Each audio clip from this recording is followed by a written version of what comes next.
Good morning. This is Ms. Billerbeck, and we're going to talk about 9.1, solving quadratic equations using graphs and tables. So a quadratic equation is an equation of the second degree. The related function of the quadratic equation with 0 on one side would then be a quadratic equation set to 0. So if I have x squared minus 9, that's just an expression right there. But as soon as we put that equal sign, then we have an equation. So we want to set these equal so we can find the zeros of the function. So the zeros of the function are very important. That's where it crosses the x-axis right here.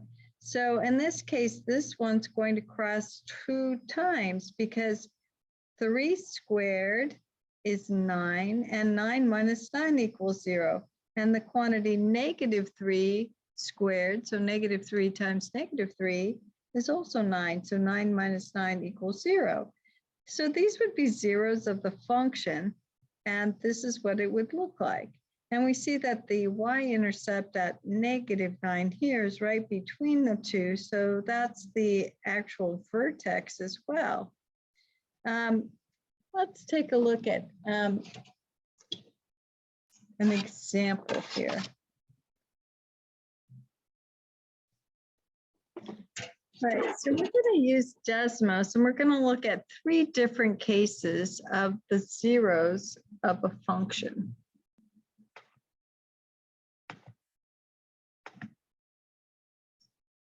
Right, so I'm going to type in x squared. Make sure you arrow off that exponent or else you'll be very sad and it'll put everything up in the exponent. So 36, okay, so I can put equals 0. Okay, and it doesn't really change anything, but here I have a 0 crossing the x-axis at -6, 0, and -6 times -6 is 36, and 36 minus 36 equals 0. And here I have 6, 0. So if x is 6, 6 squared is 36, 36 minus 36 is 0. So in this case, the parabola, this is a parabola, but it is going down rather far. So this parabola is going down to 36.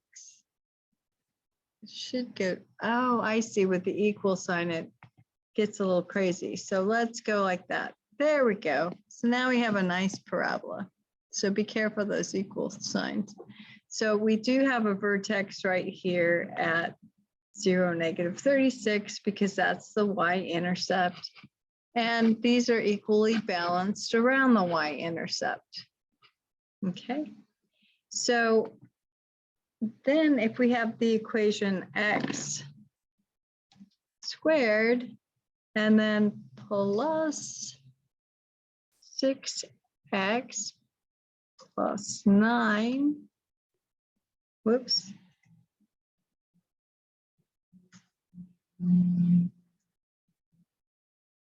And then plus 9. There we have one solution here. So that'd be -3, 0. So -3 squared is 9, plus 6 times -3 is -18. So that's -9. -9 plus 9 equals 0. So this is a case where the parabola would have one solution. So it only touches the x-axis in one place, as opposed to these two solutions for the other parabola. So that's the second case of parabolas and the zero property or solution or roots, these are called. So these are also in later math, you'll hear roots. So let's say we change this, copy that, and we paste this right here. But we know it touches in one place on that one, but what if we raise it up one?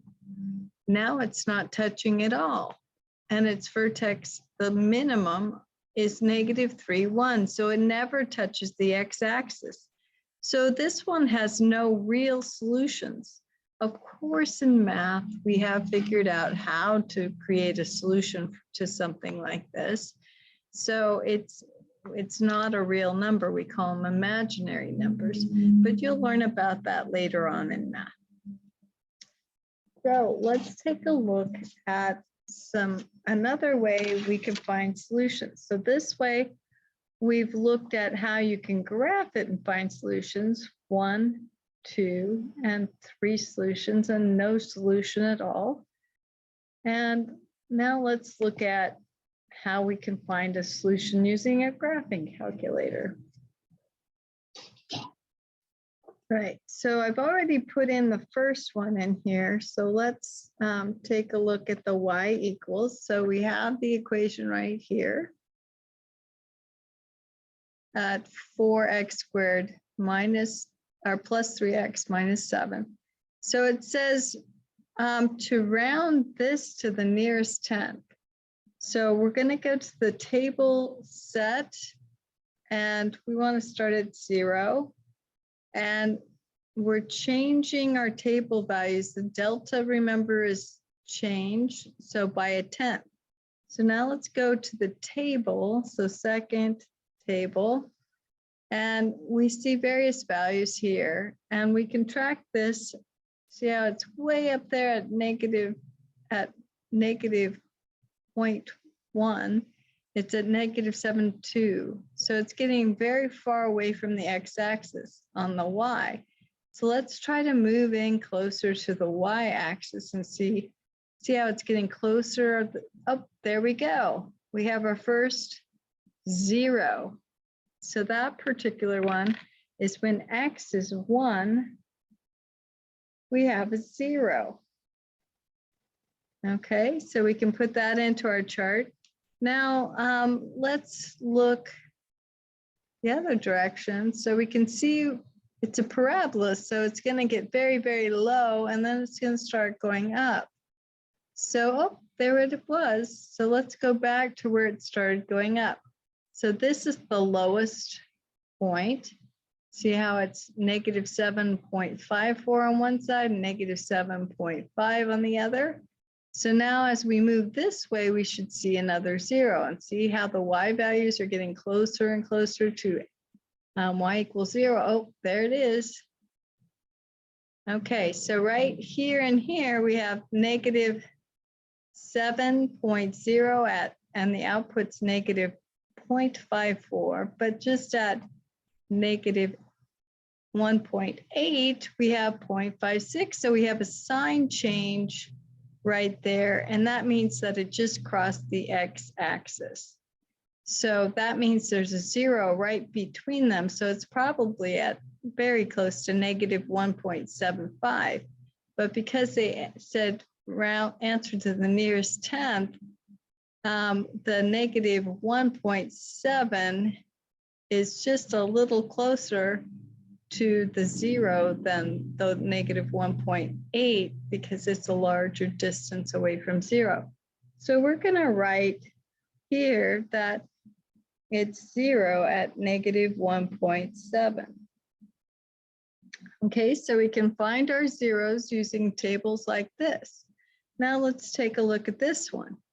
So we'll go back to the y equals, and we're going to change that to a negative using this key here, not the minus sign here, but this key. So we've got a negative, and now we're going to zip on over. Everything's the same except there's a little plus sign right here. So we'll just hit the plus key right there. Okay, so now we have the same equation as this one. And let's go to the table. All right, so we look at the data here, and it's getting, we have a sign change right here, right away.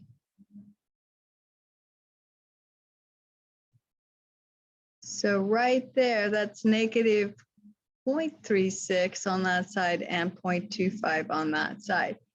So that gives me a sign change at negative 1.5, since that's closer to 0 than the other one. And we're going to put a 0 for the y, and we're going to put negative 1.5 here for our x value when it gets close to 0.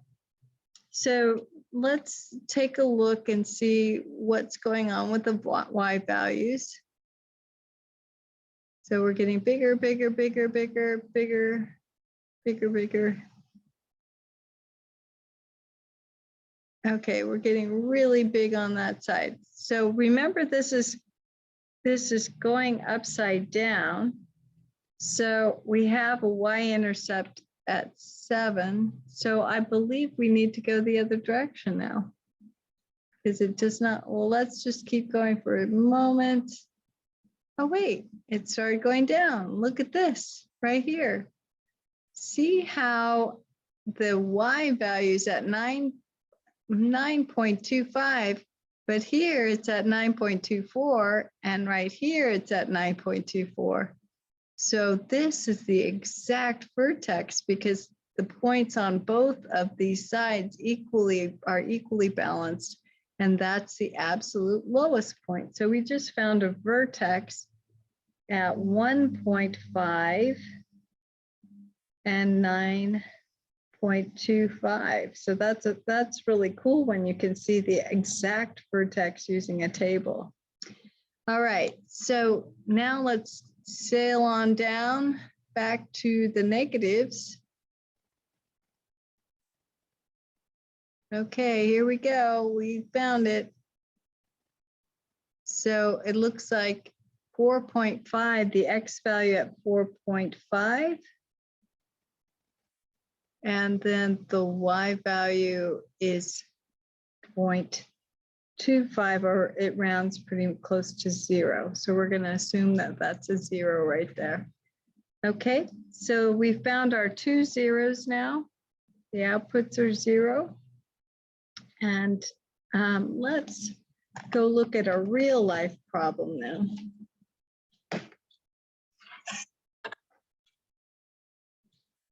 So the basic thing, again, when you're using a table, is you're looking for that sign change, because that's when it crosses over the x-axis. All right, so this is our velocity formula for English units here. So when a golf ball was hit and modeled by this equation here, we want to know when it hits the ground. So when it hits the ground, that means the height is going to equal 0. And that'll be 0 feet. So that means it's set to when it's going to hit the ground. Okay. So we also know that, so we want to know what the x value is when it hits the ground. So we're going to solve this by graphing.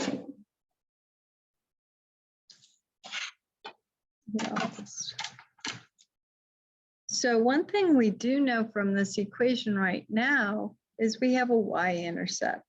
So we know that when f of 0, when x is 0, we have negative 16 times 0 squared plus 11 times 0, and then plus 6. So that's 0, because that's 0 squared 0. Negative 16 times 0 is 0. 11 times 0 is 0. So this is just 6. So we know that when the ball is starting, it's at 6 feet. All right, so now we want to just put in f of 1 and see what happens, because 1 is easy. So we have negative 16 times 1 squared plus 11 times 1, and then plus 6. So this is going to give us negative 16 plus 11 plus 6. So negative 16 plus 11 is negative 5. Negative 5 plus 6 is 1. So we have a point when x is 1, so is y. So we see, ooh, this is not good. It's going down rather fast. So the ball is heading close to the ground fast. So let's just see what happens with f of 2. How fast is it hitting the ground? So we put in a 2 for the x value, and that's plus 6. So negative 16 and 2 squared is 4, so that negative 16 times 4 is negative 64 plus 22 and then plus 6. So we have negative 64 plus 22 gives us negative 42, and then plus 6 is negative 36. So we are way off the board. All right, so this thing is really going down fast. It's a very bad golf shot. So we can approximate that at about 1.5, it approximates to be 0. So if we round it to the nearest half. So that means in 1.5 seconds, the ball hits the ground. Now, I don't golf very much, but I talk to people who golf, and usually the ball is flying through the air for a few seconds. So this is a very bad shot. So our answer is in 1.5 seconds, the ball hits the ground. So that's a very bad shot. All right, that's it for 9.1. Have a wonderful day. Bye-bye.